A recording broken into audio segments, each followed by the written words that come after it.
अस्सलाम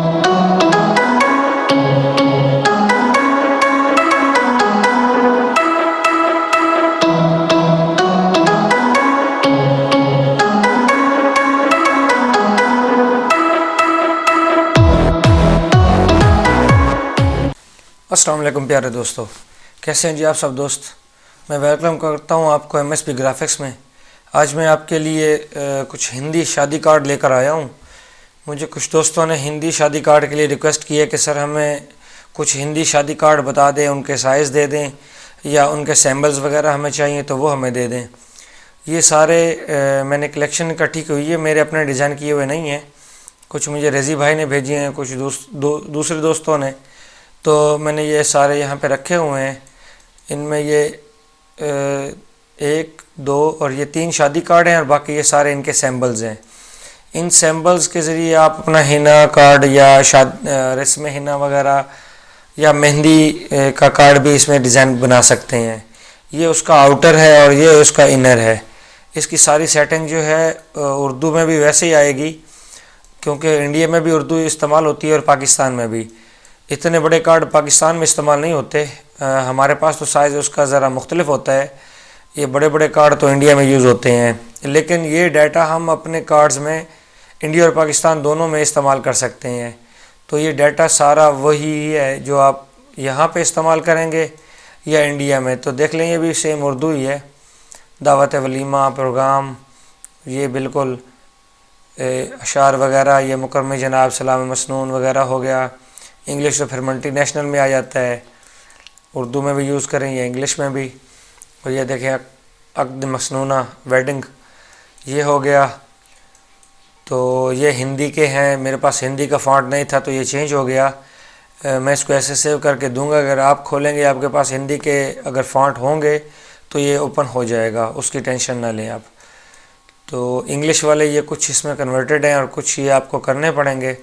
मेरे पास तो ये फ़ॉन्ट भी मौजूद है। अगर आपके पास चेंज हो जाता है तो ये फ़ाइल ओपन होने से पहले आपको एक प्रॉम्प्ट देगी, वहाँ से आप फ़ॉन्ट का नाम देख के वो कर सकते हैं, यानी कि डाउनलोड कर सकते हैं। मैं आपको इसका तरीका बता देता हूँ। जैसे कि मेरे पास शादी कार्ड पड़े हैं, मैं इनमें से कोई एक यहाँ पे ओपन करूँगा तो ये देखें, ये यही है मेरे पास।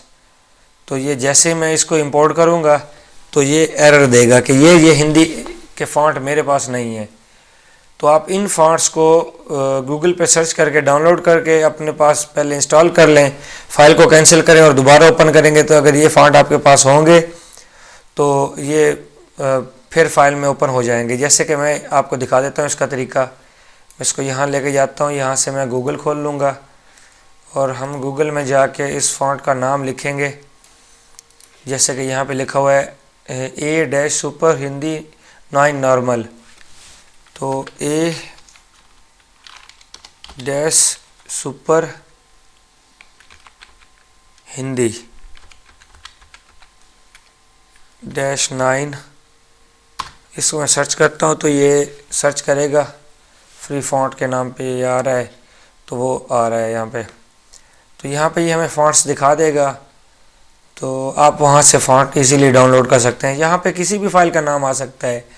किसी भाई ने अगर उसमें से आपको फ़ाइल सेंड की हो और उसका फ़ॉन्ट आपके कंप्यूटर में इंस्टॉल नहीं है तो आप यहाँ से उसका नाम देख के डाउनलोड कर सकते हैं। मेरे ख्याल में मेरे पास इंटरनेट की स्पीड बहुत डाउन आ रही है, तो तरीका इसका यही है जो मैंने आपको बता दिया है। मैं इसको कैंसिल करूँगा क्योंकि ये मेरे पास फ़ाइल पहले से मौजूद है। इस तरीके से आप ये फ़ाइल यहाँ पे डाउनलोड कर सकते हैं। और ये काफ़ी सारे इनमें ये सैम्बल्स हैं जो हम कॉर्नर में इस्तेमाल कर सकते हैं, या कोई भी खाली जगह जैसे ये हो है या यहाँ पे है तो इस टाइप की ये जो फूल वगैरह हैं आप इनको उठा के वहाँ पे लगा सकते हैं। मैं आपको उसका तरीका बता देता हूँ। मैं यहाँ से पहले आउटलाइन हटा लूँ, इसको कलर दे देते हैं ताकि नज़र आता रहे। तो आप इसको यहाँ पे उठा के ये ले आएंगे इधर और यहाँ पे आप रख लेंगे। इसको कोई सा भी कलर, ब्लैक ही चलेगा क्योंकि सिंगल प्रिंट आता है इसका। तो आप ये इस तरह से अपनी खाली जगह पे लगा सकते हैं। ये बहुत खूबसूरत लगेंगे सैम्बल्स। जैसे ये हो गया, कोई छोटी सी जगह है आप वहाँ पे एक साइड पे ये लगाएं और इसको रोटेट करें और इसको ले जाएं यहाँ पे, और इस तरह से आप लगा सकते हैं। ये सैम्पल्स इस तरह आपको काम देंगे। यहाँ से शिफ्ट के साथ मैं सेलेक्ट करके इसको यहाँ से पकड़ के ऊपर ले जाऊँगा यहाँ पे। तो ये इसका कुछ तरीका है। अब एक सवाल था एक भाई का कि ये नीचे शेड किस तरह से बनाते हैं। तो ये शेड बनाना कोई मुश्किल नहीं है, ये बहुत ही आसान है। मैंने ये कुछ बना के रखे हुए हैं यहाँ पे। तो सिंपली मैं यहाँ पे MSB ग्राफिक्स लिख लेता हूँ। आप यहाँ पे कोई भी अपना नाम लिख लेंगे, किसी भी टाइप का हो, या कोई भी पिक्चर उठा लेंगे जो जिसका बैकग्राउंड जो है वो PNG की तरह ट्रांसपेरेंट हो। मैं इसको यहाँ से थोड़ा सा इस तरह रोटेट कर लेता हूँ हल्का सा, ताकि आपको रिफ्लेक्शन की सही समझ आए। और यहाँ पे मैं इसको नीचे लाऊंगा और इसको थोड़े से 2-4 स्टेप नीचे लेके जाएं। अब इसको कलर कर लें कोई सा भी, जैसे ये हो गया। अब नीचे वाले को पकड़ें, ट्रांसपेरेंसी टूल लेना है आपने, थोड़ा सा ऊपर पकड़ के कंट्रोल प्रेस करके इसको नीचे लेके आएँ, ये इस तरह से। तो ये अब ये आपको नज़र आ रहा होगा कि ये किस तरह से शेड आ गया। जैसे ये आ रहे हैं सेम वो भी इसी तरह से ही है। आप इस तरह से किसी भी चीज़ को, जैसे ये हो गया, ये एक छोटी सी शेप पड़ी है मेरे पास, इसका भी आप इस तरह से बना सकते हैं। जैसे मैं इसको यहाँ से ट्रांसपेरेंट पे इस तरह कर लूँगा, या इसको आप हाफ कर लें या थोड़ा सा कर लें, या ये शेड लाइट कर लें। ये शेड यहाँ से भी लाइट कर सकते हैं आप। और इसको थोड़ा सा वक्फा ज़रूर देना है, नीचे थोड़ा लेके जाएं, तो इस तरह ये पता लगेगा कि इसका इफ़ेक्ट आ रहा है, रिफ्लेक्शन आएगी नज़र। कुछ और मैं कोई इमेज लेके आता हूँ यहाँ पे। चलें, ये उर्दू वाला है, इमेज नहीं है, तो इसको देखते हैं।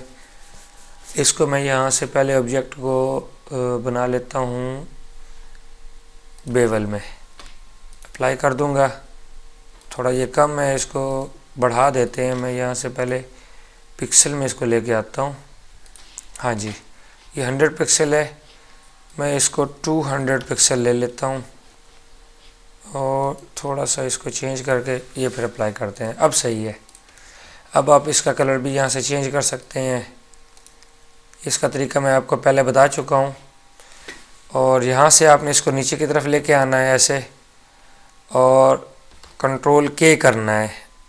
ये बड़ी समझने की चीज़ है, भूलना नहीं है। अगर आप कंट्रोल के नहीं करते तो इसके ऊपर रिफ्लेक्शन नहीं आएगी। मैं इसलिए स्पेशल ये बनाया है आपके लिए। तो ये देखें, ये 2 हैं, नीचे वाले को रिमूव कर दें। इसको बिल्कुल इसी के लेफ़्ट में क्लिक कर देता हूँ। और अब आपने इसको, ये बिट मैप है, यहाँ से आपने ट्रांसपेरेंसी टूल लेना है और नीचे की तरफ इस तरह रिफ्लेक्ट कर लेना है इसको। ये सेम ऐसे कंट्रोल ज़रूर प्रेस कर लेना है ताकि ये आपको इजीली नज़र आता रहे और ये बिल्कुल सीधा आए। तो ये कुछ ये था, रिफ्लेक्शन आपको इसकी समझ आ गई होगी। मैं इसको, बल्कि मैं इसको रिमूव नहीं करता, CDR फाइल मैंने नीचे दे दी है। आप वहाँ से जो CDR फाइल है उसके ऊपर ये पासवर्ड लगा हुआ है, MSB ग्राफिक्स।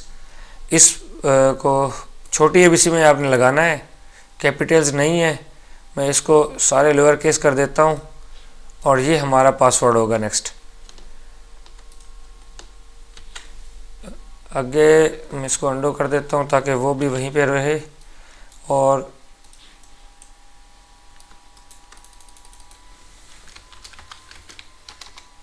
यहाँ से मैं लिख देता हूँ ताकि जो आउट ऑफ कंट्रीज़ उर्दू नहीं समझते उनके लिए भी ये समझ आ जाए कि पासवर्ड कहाँ पे है। मुझे बाहर से भी लोग मैसेज करते रहते हैं कि सर हमें फ़ाइल का पासवर्ड दे दें, what is the password of this file, send me password, इस तरह के आते हैं। तो उनको मैं सजेस्ट करता हूं कि मेरी वीडियोस को देखें, उसमें पासवर्ड दिया हुआ है। तो आज की फ़ाइल का यही पासवर्ड है, आप इस पासवर्ड को लगा के यहाँ पे यूज़ कर सकते हैं। और ये जो सैम्पल्स हैं, मैं इसके एक वो लेके माइंड में मेरे था कि मैं आपको ये बता दूं कि कॉर्नर बनाने के लिए मैं सोच रहा था कि आपको बता दूं। जैसे ये हो गए, आप इनसे कॉर्नर और बॉर्डर बना सकते हैं। जैसे ये कॉर्नर हो गया, आपने इसका बॉर्डर बना लेना है। उसके लिए मैं एक यहाँ पे लाऊंगा, कंट्रोल प्रेस करके और राइट क्लिक कर दूंगा। एक कॉपी ये बनी, इसको हम रोटेट करेंगे। अब आपने यहाँ से एक लाइन ले लेनी है, ऐसे ही यहाँ तक शिफ्ट प्रेस करके बिल्कुल सीधी सीधी सी, और इस लाइन की मोटाई इसके बराबर कर लेनी है जितनी ये है। यहाँ से आप बोल्ड करते जाएं, आपको पता लगता जाएगा। जहाँ आके आपको लगे कि अब सही है तो वहीं पे छोड़ दें। बस ठीक है, ये हो गया। अब आउटलाइन को कंट्रोल शिफ्ट और क्यू कर दें। तो अब मैं इसको यहाँ से हटा देता हूँ और यहाँ से मैं लूँगा स्नैप में से गाइडलाइन को ऑन करें।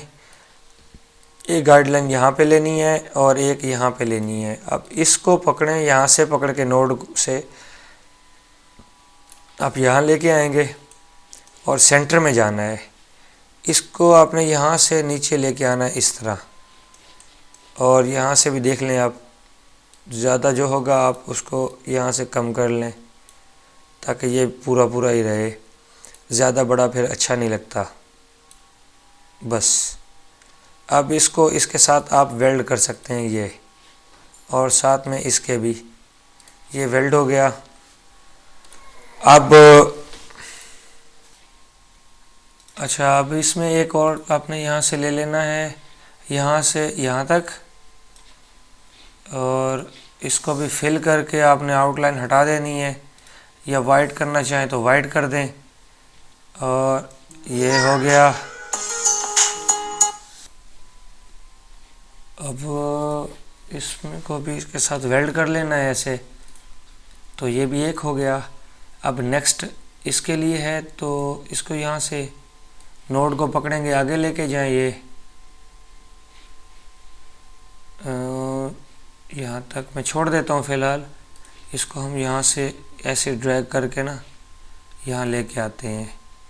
अब एक यहाँ से आपने गाइडलाइन लेनी है इसके बराबर, और इसको कोई भी कलर फिल कर लें फ़िलहाल के लिए, आउटलाइन हटा दें। अब आप सेंटर में से पकड़ के इस तक यहाँ तक अटैच कर लेना है, और यहाँ फिर इसके साथ इसको वेल्ड कर लेना है।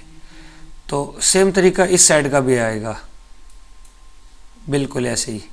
इसको आपने उलट करना है ऐसे, जितना बड़ा आपने बनाना है उतना बड़ा लेके जाएं ऐसे, और सेम ये बना लें।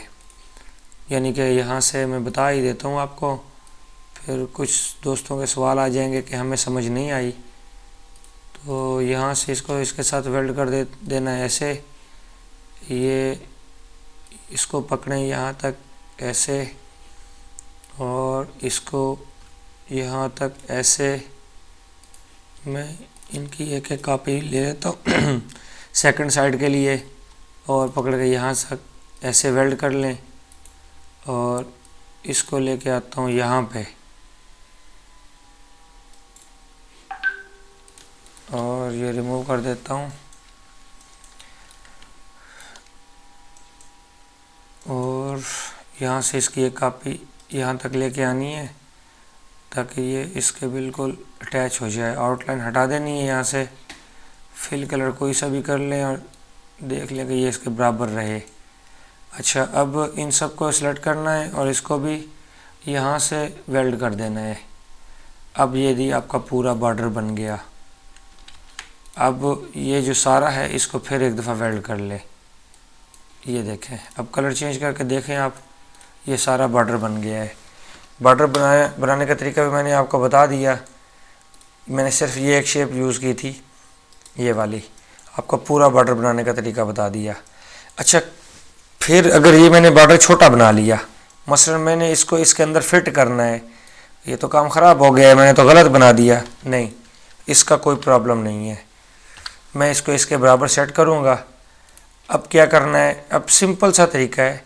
यहाँ से आपने शेप टूल लेना है, इस साइड को ऐसे सेलेक्ट करना है, और ये ड्रैग करके यहाँ पे ऐसे लेके आना है और फिर ऐसे ही इसको सेलेक्ट करें आप और ये ड्रैग करके इस तक लेके आएँ, जैसे ये हो गया और इस कॉर्नर तक। बस कॉर्नर के साथ आपने अटैच कर देना है, ऐसे ही थोड़े बहुत की खैर है, इधर उधर चल जाएगा। आपने थोड़ा सा कम रख लेना है, मसला नहीं है उसमें। हाँ, ये भी सही आ गया है।